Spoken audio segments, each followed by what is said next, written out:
How's it going, guys? Welcome back to Off the Grid. So, we have finally purchased a combine harvester. So this is the header for it, and it is quite dirty and quite worn.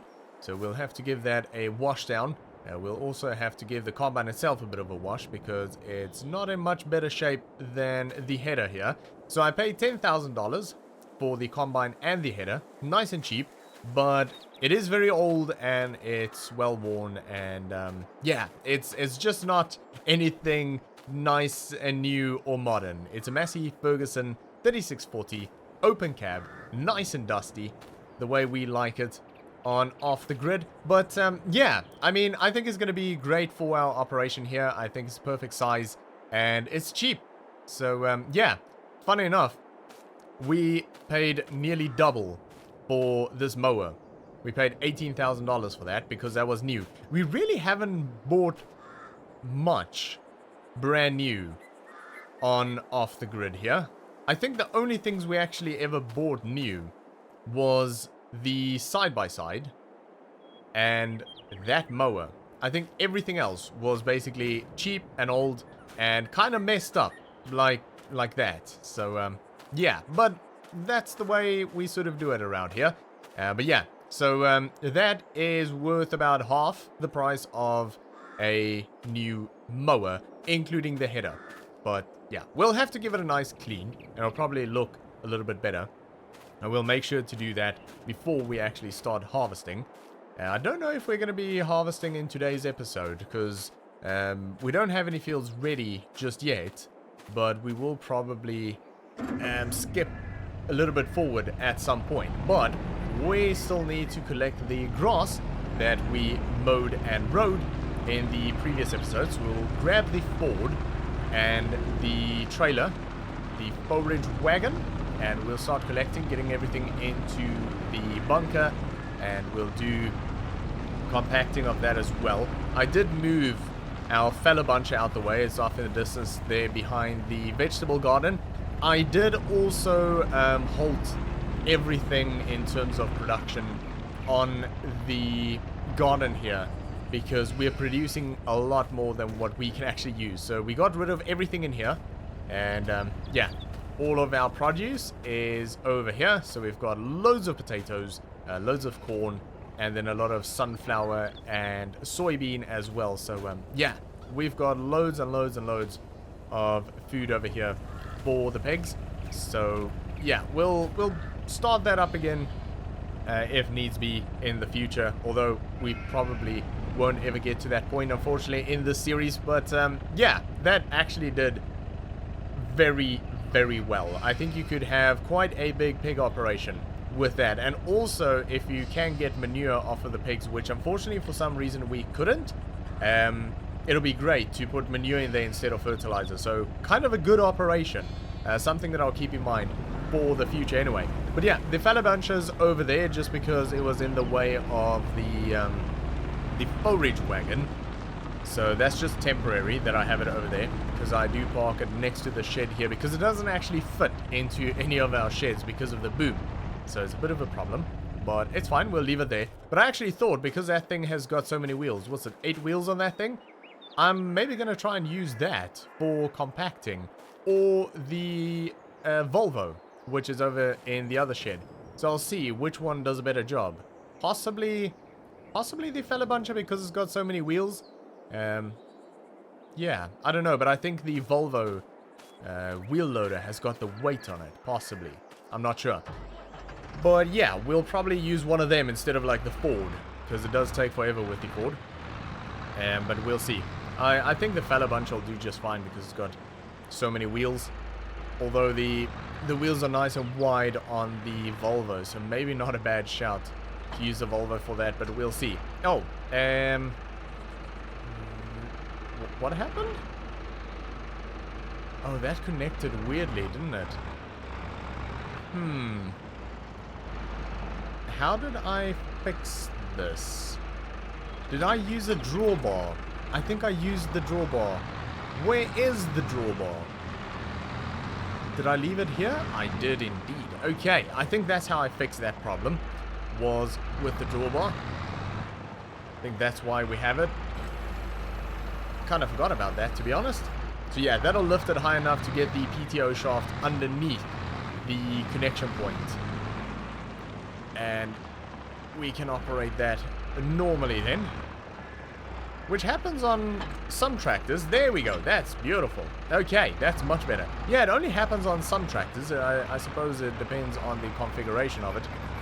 And we'll probably actually start on the small field. But yeah, the Ford unfortunately is one of them, and it was always a bit of a problem until I figured out that you can actually just do that. Grab a drawbar, connect to that, and it'll actually clear the drawbar. The PTO shaft, that is. So yeah, if you've been struggling with something like that, there's your solution. Get a drawbar. It works really well. Anyways, let's get this up and running. Is that collecting? It is indeed. Beautiful. I don't know why I'm completely offline. There we go. Fantastic. I do miss the tree that we had over here. I'm a little bit bummed out that so many of our trees just kind of disappeared because it actually looked amazing. And if we were going to go with this series a little bit longer, then I probably would have replanted. But anyway, it is what it is. We're making room for new content on the channel, which I'm very excited for. But I am going to miss this series. This was really one of my favorite series to make. It's obviously quite slow-paced. It was always going to be slow-paced. I think I actually said that in the very first episode. And I do also mention it in the description of the series. It was always meant to be a sort of a slow-paced type thing. Even though I have tried to pick up the pace a little bit in more recent episodes. But yeah, it's been a great series to make. I've really enjoyed it. It's a fun one for me to sort of kick back a bit and yeah, do something a little bit different. I think the whole vibe of this is just different to what I would normally do. So yeah, it's been good. And also, if you think of what this place looked like when we just started, I might actually try in the final episode and do like a flyover or something of what it used to look like and what it looks like now. I think that would be quite interesting to see, and I'll see if I can manage to do that. Yeah, it's been great. We've done so much work on this property, and I think it's actually come out really, really well. That's one thing that I quite enjoy doing, is finding sort of solutions for farmyards and layouts for farms and stuff. And I wouldn't say I always get them right, but I think most of the time they turn out pretty well. Right, let's dump that. Like, I think one of my favorite farmyards that I ever did that sort of progressed slowly over time, which was not planned at all. It wasn't planned ahead or anything like that.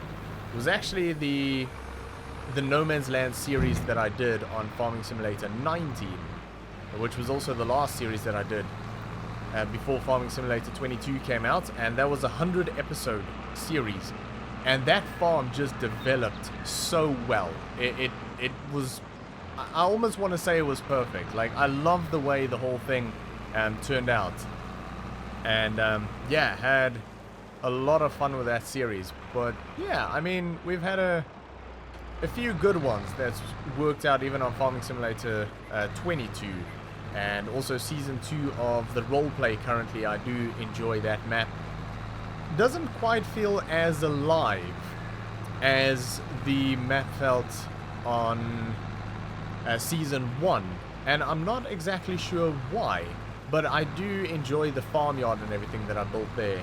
So yeah, I have thought about maybe doing a series, like a time-lapse series of just building different farmyards on different maps, and see what sort of people think about that. In fact, if you would like to see something like that, let me know in the comments, or just like the video. Then I'll sort of judge off of that whether it's a good idea, whether people would want to watch me build farmyards from scratch on different maps. And they can be map suggestions as well. That'll actually be fantastic. People can suggest maps and I'll build farmyards, because I do enjoy it and I think I'm pretty decent at it. But yeah, anyway, I think, well, I mean, I was gonna say we should jump into a time lapse and get this done, but we're basically done. We've got that one row left, but what we will do though when we're done here is I'll get the spreader hooked up, and I obviously went and parked the side by side in front of the spreader. Good job. But yeah, I'll get that hooked up, and I'll get fertilizer back into that. I think it's empty at the moment. I think I did take the lime out of it. But yeah, I'll get this compacted, and then I'll get that hooked up, and we'll probably just jump straight into a time lapse. We'll get the fields, the grass field, not the small one, because this one we're actually going to be plowing in after the wheat field here has been harvested. Then we're going to make these two fields one big field and get rid of the little road. So we don't have to fertilize this one, but we'll fertilize the bigger grass field there, as well as the new wheat field just behind that hill. So we'll get that done. And yeah, I think after that, we won't really have much left to do other than waiting. So we'll probably jump ahead a little bit, and maybe today we'll do harvesting on this wheat field. I think we'll jump ahead far enough for us to be able to harvest that, which would be exciting. I didn't actually think we were going to do that today, but yeah, good timing on the combine then. So yeah, I think we are going to do that. So we'll get the last of this into the bunker, we'll get it compacted and covered, and yeah, we are going to do a bit of fertilizer spreading, and then we'll see where we're at after that. So for now, sit back, relax, and enjoy.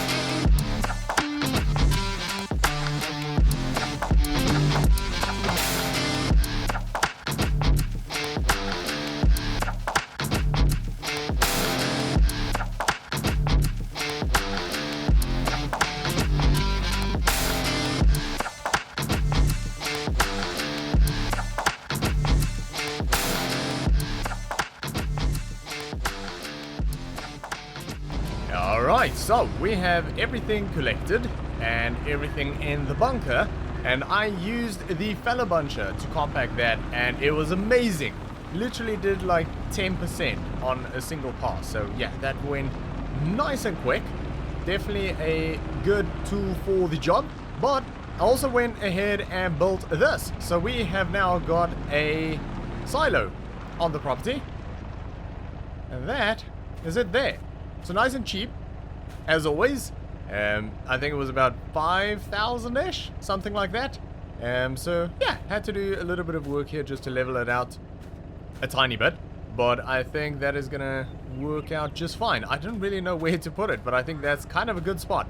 So yeah, we have got some grain storage now, which is fantastic, and I also have the combine over there ready to go. I also did clean it up. We ended up with about 60,000 liters of silage, and this is actually fermented 100% because we had to jump forward a little bit to get the crop here ready to harvest. In fact, we actually had to skip ahead 2 months. We're in July at the moment. So yeah, I thought 1 month would do it, but obviously not.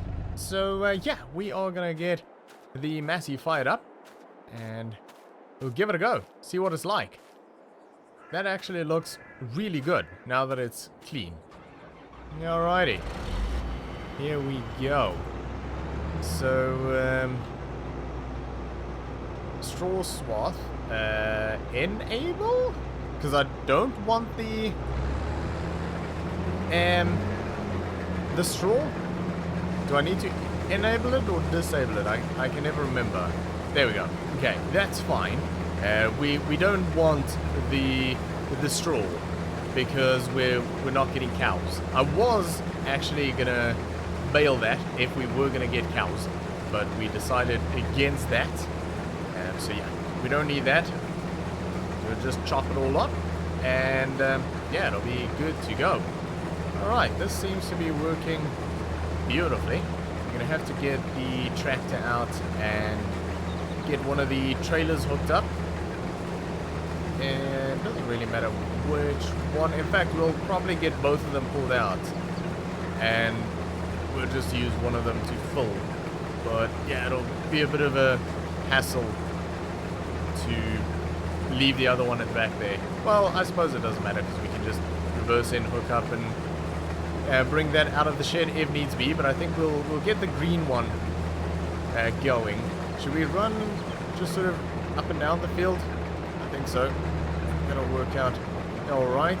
The grass field here has started growing again, which is good. And the other crops are looking pretty good. But they're going to be a while yet, probably another 2 months or so before they'll be ready for harvest. So we'll leave them for the next episode, and we'll also connect up these fields probably in the next episode as well. So yeah, I think we are just going to jump into a very quick time lapse, and we'll get the rest of this field knocked out real quick.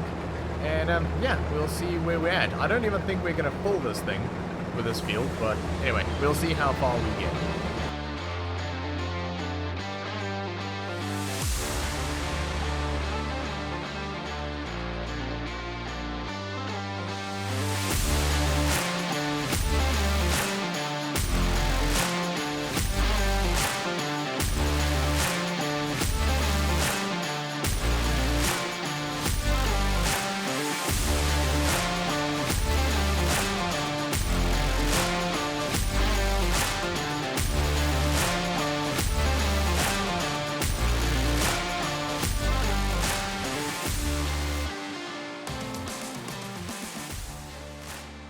Alright, so that didn't take very long at all, and we ended up with 3,590 liters of wheat. Also, I didn't have to bother with the trailers because, well, the silo's just there, so I just dropped straight into that, which was fantastic.